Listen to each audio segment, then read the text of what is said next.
আরেকটা বিষয় যেটা পরিচয় গোপনের কথা বলা হচ্ছে, এই আন্দোলনে যারা ছিল সেটা নাহিদ, আসিফ, মাহফুজ থেকে শুরু করে যারা ছিল সবাই আমাদের পরিচয় জানতো। 17 সাল থেকে আমি যে শিবির করি সেই সবাই জানতো, এবং শিবিরের আমি ঢাকা বিশ্ববিদ্যালয়ে 24 সালের সভাপতি, সেটা জেনে তারা আমার কাছে আসছে। 5 জন আমাকে প্রথমে মাহফুজ, নাহিদ, আসিফেরা ফোন দিচ্ছে কি করা যায়। আমরা যেভাবে ডিরেকশন দিয়েছি এবং সেই কোঅর্ডিনেশনের মাধ্যমে কাজগুলো হয়েছে, তারা ব্যক্তি সাদিকের কাছে আসে না, শিবিরের ঢাকা বিশ্ববিদ্যালয়ের সভাপতি হিসাবে আমার কাছে আসছে। এবং এটা আপনাকে বলে রাখি, যখন এই ছাত্র অধিকার পরিষদ হলো, পরবর্তীতে ছাত্র অধিকার পরিষদের বিলুপ্তি, এরপর যখন ক্যাম্পাসে কিছু নাই, ছাত্র শক্তি গঠন করে এই গঠন প্রক্রিয়ার সাথে আমরা সরাসরি যুক্ত ছিলাম, এবং এটা নিয়ে দফা দফা আমাদের মিটিং হয়েছে।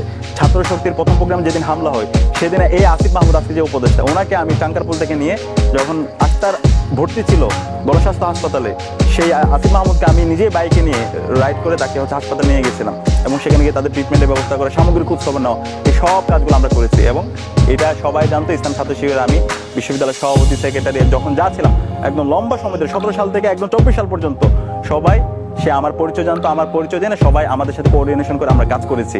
সুতরাং এখানে পরিচয় গোপন লোকন করার কিছু নাই।